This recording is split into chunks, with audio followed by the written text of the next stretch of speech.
नमस्कार साथियों, आईएमए के ऑनलाइन प्लेटफॉर्म पर मैं मुकेश चौधरी आपका स्वागत करता हूं। स्वागत है आज की मैथमेटिक्स की क्लास में। उम्मीद करता हूं आप सभी स्वस्थ होंगे, मस्त होंगे। आइए शुरू करते हैं आज के सेशन को, आज की क्लास को। जैसा कि आपको पता है, हमारी इस क्लास में पीवाईक्यू की सीरीज चल रही है, जिसके अंतर्गत हम प्रीवियस ईयर्स के क्वेश्चंस चैप्टर वाइज सॉल्व कर रहे हैं। यानी हम ये देख रहे हैं कि विगत परीक्षाओं में किस किस चैप्टर से कैसे कैसे क्वेश्चंस पूछे जा चुके हैं, किस टाइप के क्वेश्चंस पूछे जा चुके हैं। और इसी क्रम में हमने बहुत सारे चैप्टर्स कंप्लीट किए, जैसे अनुपात समानुपात है, औसत है, एलसीएम एचसीएफ है, फ्रैक्शंस हैं, और इसके बाद में हमने प्रतिशत का चैप्टर भी सॉल्व किया। तो आज हम शुरू करते हैं एक नया चैप्टर, और आज का हमारा जो चैप्टर रहेगा वो रहेगा लाभ और हानि, प्रॉफिट एंड लॉस। तो आज हम प्रॉफिट एंड लॉस की बात करेंगे, लाभ और हानि की बात करेंगे कि विगत परीक्षाओं में इस चैप्टर से रिलेटेड कैसे कैसे क्वेश्चंस पूछे जा चुके हैं, किस टाइप के क्वेश्चंस बनने की ज़्यादा संभावनाएं रहती हैं। तो इन्हीं बातों की चर्चाएं करते हुए हम शुरू करते हैं आज के सेशन को, आज की क्लास को। उम्मीद करता हूं आप सभी स्वस्थ होंगे, मस्त होंगे। तो फटाफट आ जाइए सभी विद्यार्थी क्लास में, शुरू करते हैं आज के सेशन को। और सबसे पहले क्लास को लाइक कर दीजिए, जो नए विद्यार्थी हैं वो चैनल को सब्सक्राइब कर दीजिए, ताकि आने वाली क्लासेस के नोटिफिकेशन आपको मिलते रहें। तो आज का पहला क्वेश्चन, आज का हमारा पहला क्वेश्चन देखिए क्या है। आज का पहला क्वेश्चन, क्वेश्चन क्या कह रहा है, एक व्यक्ति ने 10 रुपए में 11 पेन खरीदे और उन सभी पेनों को 11 रुपए में 10 पेन के भाव से बेच दिया, तो उसका लाभ प्रतिशत क्या है। और देखिए ये क्वेश्चन बहुत बार रिपीट हो चुका है, कितनी बार एग्जाम में पूछा जा चुका है। ये पटवार 2011 में पूछा जा चुका है, कनिष्ठ लेखाकार 2018 में पूछा जा चुका है, कर सहायक 2018 में पूछा जा चुका है, रीट 2018 में भी पूछा जा चुका है, कनिष्ठ लेखाकार 2016 में भी पूछा जा चुका है।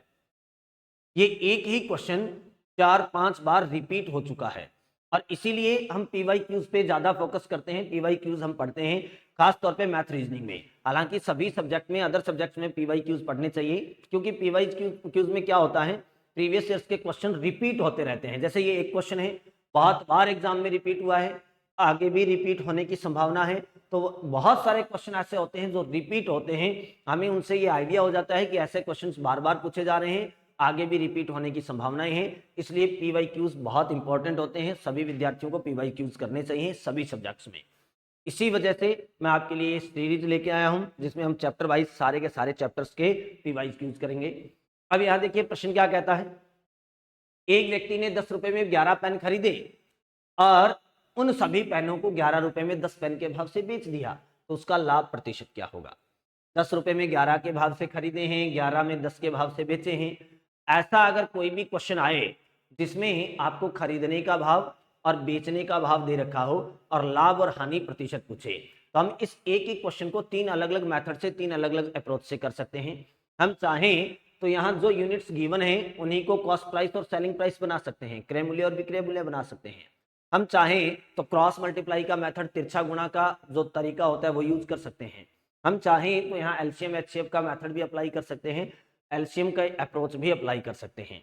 तो मैं यहाँ इस एक ही प्रश्न में 2 सिंपल अप्रोच आपको बताता हूँ, 2 साधारण से तरीके बताता हूँ, जो हर एक क्वेश्चन में, इस टाइप के हर एक क्वेश्चन में अप्लाई होंगे और बहुत ही सिंपल रहेंगे आपके लिए।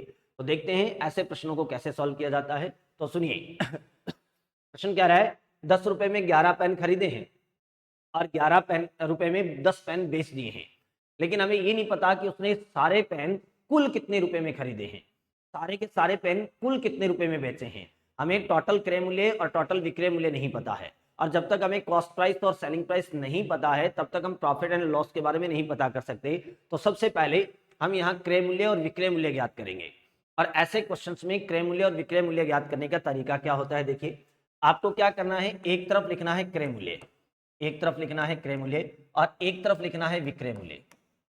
एक तरफ क्या लिखेंगे, विक्रय मूल्य। और जैसे जैसे संख्याएं दे रखी है, कॉस्ट प्राइस और सेलिंग प्राइस लिखेंगे। जैसे जैसे संख्याएं दे रखी है वैसे वैसे एज इट इज संख्याएं लिख देंगे। प्रश्न ने क्या यूनिट दे रखी है उनको एज इट इज यहां लिखना है।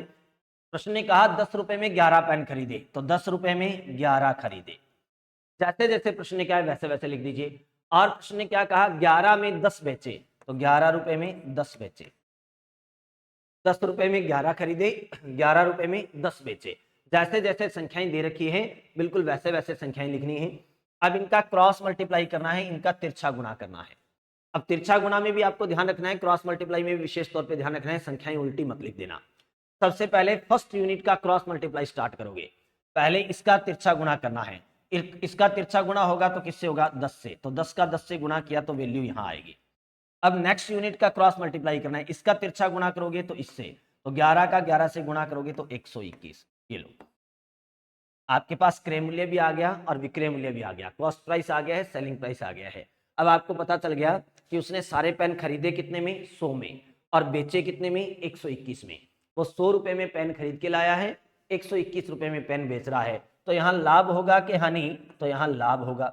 क्यों होगा, क्योंकि उसने पेन खरीदे कितने में, 100 में, और बेचे कितने में, 121 में। कम में खरीद के ज्यादा में बेच रहा है, तो 100 में खरीद के 121 में बेच रहा है, तो लाभ कितने रुपए का, 21 रुपए का। जैसे ही आपको लाभ पता चल गया तो अब हमें लाभ प्रतिशत ज्ञात करना है। इस प्रॉफिट की जो वैल्यू है वो परसेंटेज में फाइंड करनी है, प्रतिशत में ज्ञात करना है। और चाहे लाभ हो चाहे हानि, दोनों का कैलकुलेशन, दोनों की जो गणनाएं होती हैं वो किसके आधार पे की जाती हैं, क्रय मूल्य के आधार पे। तो अगर आपको लाभ प्रतिशत ज्ञात करना है तो लाभ प्रतिशत ज्ञात करने के लिए क्या करोगे, लाभ बटा क्रय मूल्य गुणा 100। हमेशा ध्यान रखना, लाभ बटा क्रय मूल्य गुणा 100।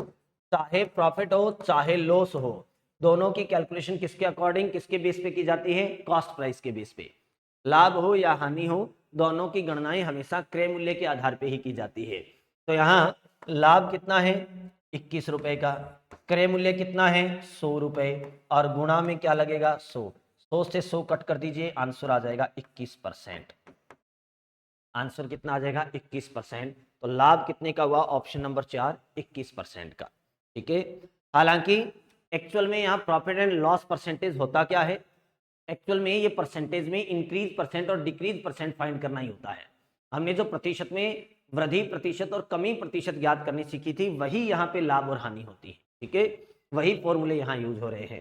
तो लाभ प्रतिशत, लाभ बटा क्रय मूल्य गुणा 100। एक मेथड तो ये है, बिल्कुल सिंपल सी अप्रोच है, बिल्कुल सिंपल सा मेथड है। इसका एक और तरीका है, हम एलसीएम मेथड भी यूज कर सकते हैं। एलसीएम मेथड अगर यूज करना चाहो तो कैसे, हमें पता नहीं है कि इस क्वेश्चन में क्रय मूल्य कितना है और विक्रय मूल्य कितना है, तो सबसे पहले हमें यहाँ पे क्रय मूल्य और विक्रय मूल्य ज्ञात करना है। लेकिन हमें ये नहीं पता कि उसने, दुकानदार ने कुल कितने आइटम परचेज किए हैं, कितने सेल किए हैं। पता नहीं है कि उसने कुल कितने पेन खरीदे। ये तो पता चल गया कि 10 रुपए में 11 के भाव से खरीदे हैं, लेकिन हर 10 रुपए में 11 खरीदता है तो वो टोटल खरीद के कितने लाया। हर 11 रुपए में 10 पेन बेचता है तो वो बेचे कितने हैं उसने। तो हमें यहाँ पे सबसे पहले कुल वस्तुओं की संख्या ज्ञात करनी होती है, टोटल आइटम फाइंड करने होते हैं। तो कुल वस्तुओं की संख्या पता करने के लिए सबसे पहले कुल पेन, कि वो पेन खरीद के कितने लाया। इसके लिए आप जितनी भी आपको संख्याएं दे रखी है उन सभी संख्याओं का एलसीएम फाइंड कर दोगे, लघुत्तम निकाल लोगे। प्रश्न में संख्याएं क्या दे रखी हैं, 10 रुपए में 11 और 11 रुपए में 10। तो इन सब का क्या पता कर लोगे, लेस है यानी एलसीएम। इनका लेस है यानी एलसीएम पता करोगे, तो जैसे ही इनका एलसीएम पता करोगे तो ये टोटल आइटम आपके पास आ जाएंगे, कुल पेन आ जाएंगे। 10 11 और 11 10 का एलसीएम कितना आएगा, 110। कितना आएगा, 110। इसका मतलब वो दुकानदार टोटल 110 पेन खरीद के लाया है और इन 110 पेनों को ही वो आगे बेचेगा। अब यहां से क्रय मूल्य पता कर लो और विक्रय मूल्य पता कर लो। यहां से अगर क्रय मूल्य पता करना चाहते हो तो क्रय मूल्य कैसे पता करोगे, देखिए यहां से क्रय मूल्य पता करने के लिए आप क्रय मूल्य पता कर लीजिए। क्रय मूल्य, कॉस्ट प्राइस, कॉस्ट प्राइस के लिए इसने क्या कहा, क्रय मूल्य के लिए इसने क्या कहा, 10 रुपए में 11 की दर से खरीदे। तो 10 रुपए हैं, 11 पेन है, तो 10 रुपए में 11 की दर से खरीदे, और खरीदे कितने, 110। तो 110 से गुणा कर दो टोटल पेनों से, सॉल्व कर लो। 11 का भाग दोगे तो 10, 10 का 10 से गुणा करोगे 100 रुपए। इसका मतलब वो पेन खरीद के कितने में लाया था, 100 रुपए में। विक्रय मूल्य पता करना है तो विक्रय मूल्य पता कर लो। विक्रय मूल्य के लिए उसने क्या कहा, 11 रुपए में 10 पेन बेचे। तो रुपयों को ऊपर लिखते हैं और वस्तुओं की संख्या को नीचे, आइटम को नीचे। तो 11 रुपए में 10 बेचे हैं। बेचे कितने हैं, तो जितने खरीद के लाया था, 110 पेन थे, 110 बेचेगा। 0 से 0 काट दो, 11 का 11 से गुणा करोगे तो 121 रुपए में। क्रय मूल्य भी आपके पास आ गया, विक्रय मूल्य भी आपके पास आ गया। जैसे ही क्रय मूल्य और विक्रय मूल्य आपके पास आ गया है तो पता कर लो उसे लाभ हुआ कि हानि। तो लाभ अथवा हानि तो लाभ की अगर बात करें तो लाभ कितने रुपए का हो गया है, 100 रुपए में खरीदा, 121 में बेचा, तो 121 माइनस 100, लाभ कितने रुपए का, 21 रुपए का। तो उस दुकानदार को 21 रुपए का लाभ हो गया है। हमें चाहिए लाभ प्रतिशत, तो लाभ प्रतिशत ज्ञात करने के लिए हम क्या करेंगे, लाभ प्रतिशत, अभी बताया था, लाभ प्रतिशत ज्ञात करने के लिए लाभ बटा क्रय मूल्य गुणा 100, इस फॉर्मूले का यूज करेंगे और कैलकुलेशन कर देंगे। लाभ है 21 रुपए का, क्रय मूल्य है 100 रुपए, गुणा में 100, 100 से 100 कटेगा, आंसर आ जाएगा 21%। तो आंसर कितना आ गया है, 21%। उम्मीद करता हूं अच्छे से सबको समझ में आई होगी बात। दूसरा मेथड ये है, अगर आप चाहें तो इस मेथड को, इस अप्रोच को भी अप्लाई कर सकते हैं, इससे भी कैलकुलेशन कर सकते हैं। उम्मीद करता हूं सबको बहुत अच्छे से समझ में आई होगी बात, बहुत अच्छे से समझ में आया होगा प्रश्न। फटाफट एक बार क्लास को लाइक कर दीजिए, चैनल को सब्सक्राइब कर दीजिए, जो भी नए विद्यार्थी हैं वो चैनल को सब्सक्राइब कर दो। चलते हैं नेक्स्ट क्वेश्चन पे। अगला प्रश्न देखिए क्या कहता है, किसी वस्तु के अंकित मूल्य पर 20% छूट देने से इसका विक्रय मूल्य 24 रुपए हो जाता है। कोई भी वस्तु है, उसका प्रिंट रेट जो है, अंकित मूल्य जो है, उस पर 20% की छूट दे दी, तो विक्रय मूल्य कितना हो गया, 24 रुपए। अंकित मूल्य पर 30% छूट दिए जाने पर इसका विक्रय मूल्य कितना होगा। अगर वो 30% की छूट दे देता तो उसका विक्रय मूल्य कितना होता। और ये प्रश्न पूछा गया है एचएम के एग्जाम में 2018 में, हेडमास्टर के एग्जाम में। एक बात हमेशा याद रखना, मैं एक छोटी सी अप्रोच बता रहा हूं आपको, और याद रखना डिस्काउंट से रिलेटेड कोई भी क्वेश्चन आ जाए, छूट से संबंधित, अंकित मूल्य से संबंधित कोई भी प्रश्न आ जाए, उस अप्रोच को अप्लाई कर देना। चाहे क्वेश्चन वाले ने कुछ भी पूछा हो, कुछ भी फाइंड करना हो, क्वेश्चन कैसा भी आ जाए, एक ही फाइनल अप्रोच है, सारे प्रश्नों में अप्लाई होगी। चाहे प्रश्न ने कुछ भी दिया हो, कुछ भी पूछा हो, एक ही तरीके से सारे प्रश्न सॉल्व कर सकते हो। और वो एक अप्रोच क्या है, ध्यान से सुनिए। ऐसा प्रश्न जब भी अंकित मूल्य और छूट से संबंधित आ जाए तो हम अंकित मूल्य को गुणा में लिखते हैं। अंकित मूल्य जो भी होगा उसको गुणा में लिखेंगे, छूट को 100 में से ऊपर घटा के लिखेंगे। हम जानते हैं कि छूट होती है वो कमी होती है, और कमी को हमेशा 100 में से घटा के लिखते हैं, और बट्टा में 100 लगाएंगे। इसको कैलकुलेट करेंगे तो यहां जो भी आंसर आएगा वो विक्रय मूल्य होगा। यहां जो भी आंसर आएगा वो क्या होगा, विक्रय मूल्य होगा। इस एक फाइनल अप्रोच को हमेशा याद रखना। इस अप्रोच से अंकित मूल्य और छूट से संबंधित सारे प्रश्न सॉल्व होते हैं। जो जो मान दे रखे हैं वो मान रख देना, जो मान नहीं है उसकी कैलकुलेशन कर देना, आंसर आ जाएगा। ये अप्रोच फाइनल अप्रोच होती है। देखिए कैसे इसी अप्रोच को अप्लाई करना है। प्रश्न ने क्या कहा, किसी वस्तु के अंकित मूल्य पर, हमें अंकित मूल्य नहीं पता है, हमने x मान लिया, अंकित मूल्य को गुणा में लिखते हैं। जो जो मान दिए वो रख दो, जो मान नहीं है वहां x रख दो। अंकित मूल्य नहीं पता, प्रश्न कह रहा है 20% की छूट देता है, तो छूट को 100 में से घटा के ऊपर लिखिए 80 बटा 100, और यहां जो आंसर आएगा वो विक्रय मूल्य। प्रश्न ने विक्रय मूल्य दे रखा है 24, तो यहां लिख दो 24। सॉल्व कर दो, 0 से 0 काट दो, x बराबर 24 तो यहां बैठा ही है, ये 8 बटा 10 इधर जाएगा तो 10 बटा 8, 8 एकम 8, 8 तिया 24, 3 का 10 से गुणा करोगे 30 रुपए। इसका मतलब वस्तु का अंकित मूल्य 30 रुपए था। हमने x पता कर लिया, अंकित मूल्य पता कर लिया, अंकित मूल्य कितना था, 30 रुपए। अब प्रश्न क्या कह रहा है वो देखिए। प्रश्न कह रहा है कि अंकित मूल्य पर 30% की छूट दे दो। अंकित मूल्य पर छूट कितने की दे दो, 30% की। तो ये लो 30% की छूट दे देते हैं। अब अंकित मूल्य आ गया हमारे पास 30 रुपए, तो अंकित मूल्य को लिखिए गुणा में, छूट को 100 में से घटा के ऊपर लिखिए, छूट देनी है 30 की, तो 100 में से 30 घटाइए 70 बटा 100। हल कर दो, यहां जो उत्तर आएगा वो विक्रय मूल्य होगा। 0 से 0 काट दो, 0 से 0 काट दो, 7 का 3 से गुणा करोगे तो 21। प्रश्न ने पूछा है कि बताओ विक्रय मूल्य क्या होगा, तो 21 रुपए। ऑप्शन नंबर 2 जो है वो बिल्कुल करेक्ट आंसर है। ऑप्शन नंबर 2 जो है वो बिल्कुल करेक्ट आंसर है। फर्स्ट स्टेप में हमने अंकित मूल्य पता किया, उसी अप्रोच से अंकित मूल्य को गुणा में लिखना है, छूट को 100 में से घटा के ऊपर बटा 100 बराबर विक्रय मूल्य। जो जो मान दिए वो लिख दिए, जो नहीं था उसकी जगह x लिख दिया, x का मान आ गया यानी अंकित मूल्य आ गया। दूसरे पार्ट में हमने उसी अप्रोच को अप्लाई किया, जो जो मान दे रखे हैं वो रख दिए, कैलकुलेशन किया, अपने आप आंसर आ गया।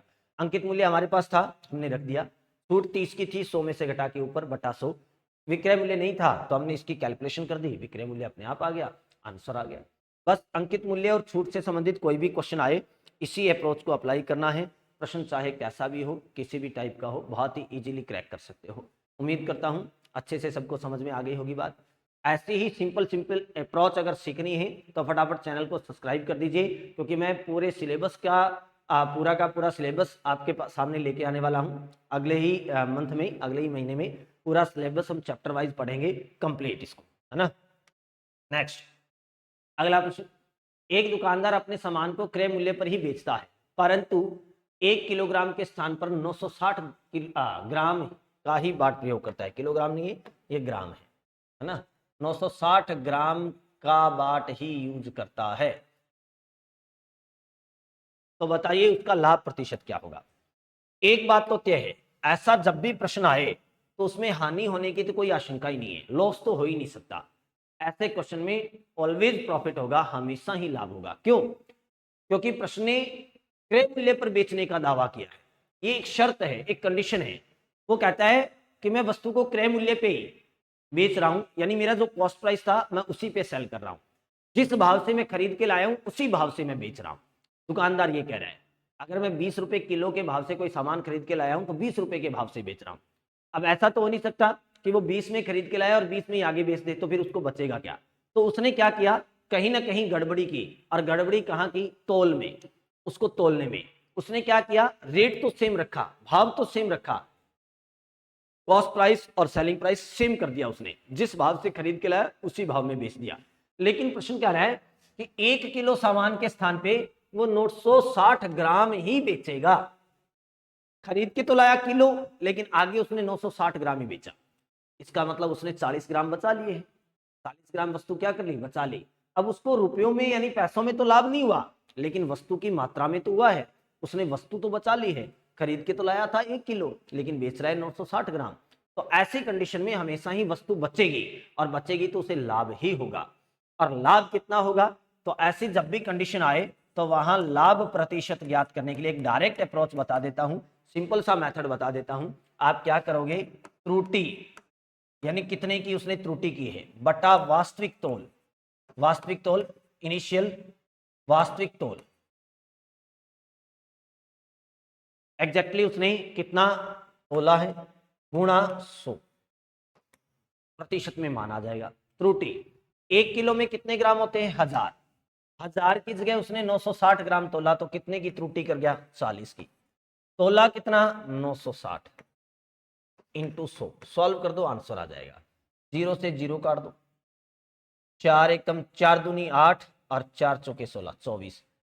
तो 100 और 24 को काट दो, 4 से काट दो, 4 छिका 24 और 25 चौका 100, तो आंसर आ जाएगा 25/6। 25 में 6 का भाग दोगे तो 4 छिके 24, शेष बच गया 1/6%। 4 से ही 1/6% का क्या हो गया, लाभ। ऑप्शन नंबर 1, 4 से ही 1/6%। ऑप्शन नंबर 1 क्या आ गया है, 4 से ही 1/6। ये 14 नहीं है, ये 1, ये ब्रैकेट का है। 4 से ही 1/6% है ना, 4 से ही 1/6%। उम्मीद करता हूं अच्छे से सबको समझ में आ गई होगी बात। तो आंसर आ जाएगा, उसे लाभ है 4 से ही 1/6%। ऐसा कोई भी क्वेश्चन आ जाए जहां वस्तु के तोल में मात्रा में गड़बड़ी हो रही हो, तो वहां हमेशा लाभ होगा। और लाभ प्रतिशत ज्ञात करने के लिए डायरेक्ट अप्रोच बता दी है, उसने कितने की त्रुटि की है, उसने तोला कितना है, ये सारी बातें यहाँ कर लोगे। आगे बढ़ते हैं, नेक्स्ट अगला क्वेश्चन। सबको समझ में आ रहा है, उम्मीद करता हूं सबको बहुत अच्छे से समझ में आ रही होगी बातें। अगला प्रश्न देखिए, एक दुकानदार अपने सामान पर क्रय मूल्य से 20% अधिक अंकित करता है। देखिए अंकित मूल्य से संबंधित प्रश्न आ गया। मैंने कहा था अंकित मूल्य से संबंधित जब भी प्रश्न आए तो वहां हमेशा एक ही अप्रोच अप्लाई करनी है, जो अभी अभी मैंने बताई थी। तथा अंकित मूल्य पर 10% की छूट भी देता है। छूट की बात भी आ गई। मैंने कहा था अंकित मूल्य या छूट से संबंधित कोई भी प्रश्न आए आप वही अप्रोच अप्लाई कर दोगे। तो उसका लाभ प्रतिशत क्या होगा। अब आपको ये नहीं देखना कि प्रश्न वाले ने क्या पूछा है, कैसा पूछा है, क्या दिया है, नहीं। जहां भी अंकित मूल्य और छूट से संबंधित बात आए आप एक ही अप्रोच अप्लाई करोगे, और वो अप्रोच क्या थी, अंकित मूल्य को गुणा में लिखना है, छूट को 100 में से घटा के ऊपर बटा 100, और हल करने के बाद जो उत्तर आएगा वो विक्रय मूल्य होगा। ठीक है, उसी अप्रोच को अप्लाई कर दो। प्रश्न ने कहा एक व्यक्ति अपने सामान पर क्रय मूल्य से 20% अधिक अंकित करता है। कोई भी वस्तु होती है उसका अंकित मूल्य जो होगा वो अपने आप में 100% होता है। अंकित मूल्य सदैव कितना होता है, 100। अब अंकित मूल्य 100 है, लेकिन प्रश्न कह रहा है 20% ज्यादा लिखता है वो, तो 100 तो पहले से क्रय मूल्य था ही। अगर क्रय मूल्य 100 होता है, क्रय मूल्य जो होगा किसी भी वस्तु का वो हमेशा ही 100 होता है, ध्यान रखना। विक्रय मूल्य 100 से ज्यादा या कम होता है, लेकिन क्रय मूल्य हमेशा ही 100% होता है, ये याद ही रखना। अब प्रश्न ने कहा है अंकित मूल्य जो है वो 20% ज्यादा है, किससे? क्रय मूल्य से। क्रय मूल्य अगर 100 है तो अंकित मूल्य 20 ज्यादा है, तो अंकित मूल्य कितना हो जाएगा? 120। क्रय मूल्य से 20 ज्यादा है तो 120। छूट कितने की दी? 10% की, तो छूट को 100 में से घटा के ऊपर लिखो और बट्टा 100 हल कर दो। यहाँ जो उत्तर आएगा वो विक्रय मूल्य आ जाएगा। 0 से 0 काट दो, 0 से 0, 12 का 9 से गुणा करो, 108। अब आप कहोगे सर यहाँ तो विक्रय मूल्य आ गया, लेकिन प्रश्न ने तो लाभ पूछा था, तो ये विक्रय मूल्य ही हमें बता देगा कि लाभ होगा कि हानि। इसी अप्रोच से सारी बातें पता चलेगी। जैसे ही आपके पास विक्रय मूल्य आ गया, आपके पास उत्तर आ गया, तो आपको देखना है कि आपका जो आंसर है, जो उत्तर है, वो 100 से ज्यादा है या 100 से कम है, लेस देन 100 है या मोर देन 100 है। मोर देन 100 के केस में प्रॉफिट होगा, लेस देन 100 के केस में लॉस होगा। आपको देखना है कि आपका उत्तर 100 से ज्यादा है कि कम है।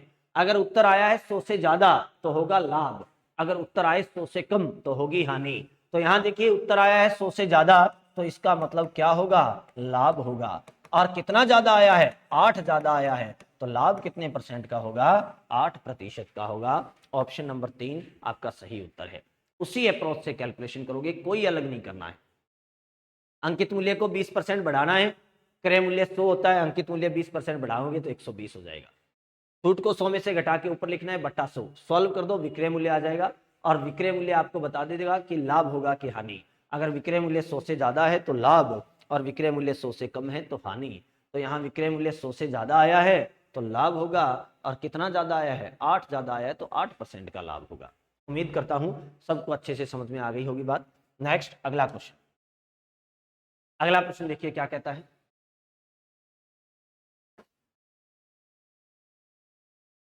अगला प्रश्न, यदि 15 वस्तुओं का क्रय मूल्य 12 वस्तुओं के विक्रय मूल्य के बराबर हो तो लाभ प्रतिशत ज्ञात कीजिए। ये थोड़ा मिसप्लेस ऐसा कुछ है ना। क्वेश्चन क्या कह रहा है, ध्यान से देखिए। यदि 15 वस्तुओं का क्रय मूल्य 12 वस्तुओं के विक्रय मूल्य के बराबर हो तो लाभ प्रतिशत ज्ञात कीजिए। इस प्रकार के क्वेश्चन बहुत अच्छे पूछे जाते हैं, बहुत ज्यादा पूछे जाते हैं। ऐसे प्रश्न बहुत ज्यादा पूछे जाते हैं, और ऐसे प्रश्नों में मैं डायरेक्ट आपको एक अप्रोच बता देता हूं, बहुत ही सिंपल सी अप्रोच, बहुत ही साधारण सा तरीका। सुनिए, इसमें तो सीधा पूछ लिया प्रश्न वाले ने कि लाभ बताओ, लेकिन कुछ एक क्वेश्चन ऐसे आते हैं जिसमें यह पूछा जाता है कि लाभ अथवा हानि बताओ। तो वहां यह भी पता करना होता है कि लाभ होगा कि हानि होगी।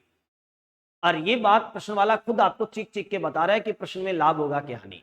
ये बात आप प्रश्न की लैंग्वेज से पता लगा सकते हो। और प्रश्न की लैंग्वेज से कैसे पता लगा सकते हो? देखिए, प्रश्न ने क्या कहा? 15 वस्तुओं का क्रय मूल्य, क्रय का मतलब क्या होता है? खरीदना। और 12 वस्तुओं का विक्रय मूल्य, विक्रय का मतलब क्या होता है? बेचना। आपको यह देखना है कि उसने खरीदी कितनी वस्तुएं हैं और बेची कितनी हैं। वो खरीद के कितनी लाया? 15। और आगे उसने सेल कितनी कर दी? बेची कितनी? मात्र 12। खरीद के लाया 15, आगे बेची सिर्फ 12, और उसके पैसे पूरे हो गए। अब 15 खरीद के उसने सिर्फ 12 बेची हैं, तो बताओ वस्तुएं बची हैं या घर से लगी है? तो वस्तुएं उसके पास बच गई, क्योंकि वो लाया कितनी थी? कितनी था? 15। आगे दी कितनी है? 12। 15 लेके आया है, सिर्फ 12 ही दी है, 3 वस्तुएं बचा गया है। और बची हुई जो वस्तु होती है वो लाभ होता है। तो ऐसे प्रश्नों में आपको यह देखना है कि वो खरीदी कितनी है उसने और बेची कितनी है।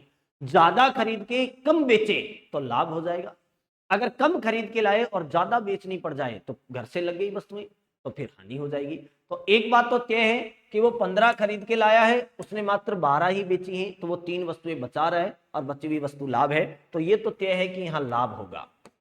अब होगा कितने का?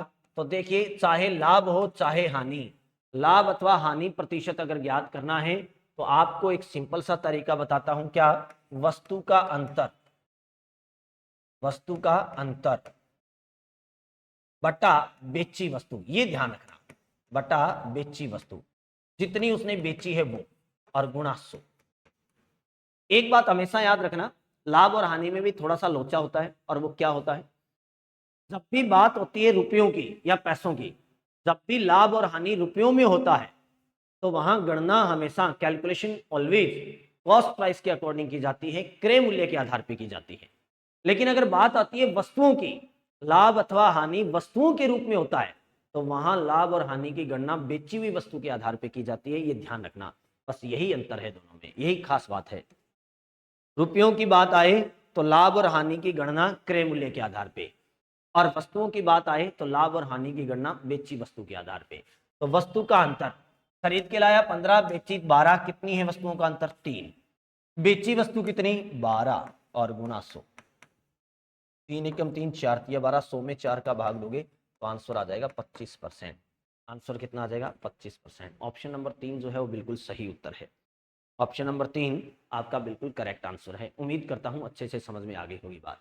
हानि प्रतिशत ज्ञात करना है तो भी यही फॉर्मूला, वस्तु का अंतर बटा बेची वस्तु गुना 100, चाहे लाभ हो चाहे हानि, एक ही फॉर्मूले से दोनों कैलकुलेशन आ जाएगी।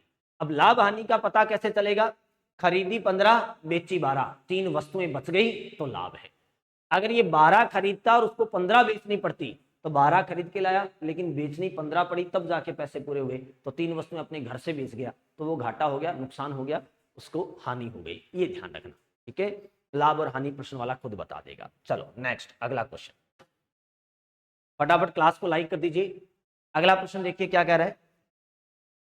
एक वस्तु 10% लाभ से विक्रय मूल्य 330 रुपए पर बेची जाती है, तो उस वस्तु का क्रय मूल्य क्या है। रीट लेवल 1 एग्जाम 2021 में पूछा गया है, बहुत ही सिंपल क्वेश्चन है। क्वेश्चन कह रहा है कि एक वस्तु 10% लाभ पर बेची जाती है, और हम जानते हैं कि जब लाभ होता है तो उत्तर 100 से ज्यादा होता है। इसका मतलब लाभ जो होता है वो 100 में जुड़ के आता है, तो उत्तर 100 से ज्यादा होता है, ये याद रखना हमेशा। हाँ ठीक है, तो ये हमेशा ही याद रखना, जब भी लाभ होता है वो हमेशा 100 में जुड़ के आता है, 100 से बढ़ के आता है। अब लाभ है 10% का, तो विक्रय मूल्य कितना हो जाएगा 110। लाभ को हमेशा 100 में जोड़ के लिखते हैं, लाभ को हमेशा 100 में जोड़ के लिखते हैं। तो लाभ है 10% का, इसका मतलब वो कितने में बिकेगी 110% में। लेकिन प्रश्न वाला कह रहा है कि 330 में बिकनी चाहिए, यानी 110% का मान 330 है। लाभ को 100 में जोड़ के लिख देना, वो विक्रय मूल्य बन जाता है। हानि को 100 में से घटा के लिख देना, वो विक्रय मूल्य बन जाता है। जहां कहीं भी लिखा हुआ दिखाई दे लाभ प्रतिशत, तुरंत 100 में जोड़ देना, वो विक्रय मूल्य होगा। जहां कहीं भी लिखा हुआ दिखाई दे हानि प्रतिशत, तुरंत 100 में से घटा देना, वो विक्रय मूल्य बन जाएगा। तो लाभ को हमेशा 100 में जोड़ के लिखते हैं और हानि को 100 में से घटा के। तो लाभ है 10% का, तो 100 में जोड़ के लिख दिया 110, ये विक्रय मूल्य बन गया। लेकिन प्रश्न ने कहा विक्रय मूल्य 330 होना चाहिए। सॉल्व कर दो, 110 का मान 330 है तो 1% का मान निकाल लो, 330 बटा 110, 0 से 0 काट दो, 1% का मान है 3 रुपए। जैसे ही 1% का मान आ गया 3 रुपए, तो हमें क्या चाहिए क्रय मूल्य। और क्रय मूल्य मैंने थोड़ी देर पहले बताया था, किसी भी वस्तु का क्रय मूल्य जो होता है, कॉस्ट प्राइस जो होता है, वो अपने आप में 100% होता है, 100% होता है। अगर हमें क्रय मूल्य चाहिए तो क्रय मूल्य अपने आप में 100% होता है, तो 100% का मान निकाल दीजिए।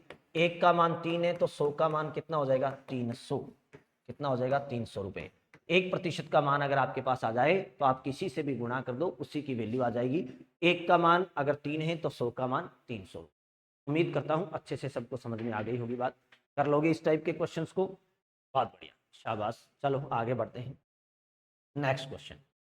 अगला प्रश्न देखिए क्या कह रहा है, जो वीडियो 2021 में पूछा गया है शिफ्ट 1 में। यदि 16 वस्तुओं का विक्रय मूल्य 20 वस्तुओं के क्रय मूल्य के बराबर है, देखो अभी थोड़ी देर पहले मैंने जो प्रश्न बताया था वही आया है, तो लाभ या हानि प्रतिशत बताइए। पहले तो ये चेक करना है कि यहाँ लाभ होगा कि हानि, और इसके लिए मैंने अभी अभी बताया था, ये प्रश्न वाला खुद आपको बता देता है कि लाभ होगा कि हानि। क्वेश्चन की लैंग्वेज से, प्रश्न की भाषा से आप समझ जाओगे। कैसे, देखिए पता करो कि यहाँ लाभ होगा कि हानि। 16 वस्तुओं का विक्रय मूल्य, विक्रय का मतलब होता है बेचना, और 20 वस्तुओं का क्रय मूल्य, क्रय का मतलब होता है खरीदना। खरीद के कितनी लाया 20, और बेची कितनी 16। 20 खरीद के लाया, मात्र 16 आगे उसने बेची है। खरीद के लाया है 20 और बेची है 16, तो 20 खरीद के सिर्फ 16 आगे उसने दी है, तो 4 वस्तुएं बचा गया है, और बची हुई वस्तु हमेशा ही क्या होती है लाभ। तो यहाँ क्या होगा लाभ, कितना होगा, तो वस्तु का अंतर 16 और 20 का अंतर 4, बटा बेची वस्तु, बेची कितनी है 16, गुणा 100, सॉल्व कर दो। 4 चौके 16, 100 में 4 का भाग दोगे तो 25%। आंसर कितना आ जाएगा? 25%। और 25% का क्या? लाभ। तो ऑप्शन नंबर 4 जो है वो आपका सही उत्तर है। व्यक्ति को प्रॉफिट होगा, लाभ होगा, और कितने का? 25% का। उम्मीद करता हूँ बहुत अच्छे से सबको समझ में आ रही होगी बात। कर लोगे इस टाइप के क्वेश्चन। उम्मीद करता हूँ आज का सेशन, आज की क्लास आपके लिए अच्छी रही होगी, अच्छे से सारी बातें आपको समझ में आई होगी। तो आज के लिए इतना ही, मिलते हैं अगली क्लास में। तब तक के लिए धन्यवाद। फटाफट सभी विद्यार्थी चैनल को सब्सक्राइब कर लो, और सारे के सारे विद्यार्थी इस क्लास को जरूर लाइक करना। तो इसी के साथ मिलते हैं अगली क्लास में। धन्यवाद, नमस्कार, जय हिंद, जय भारत।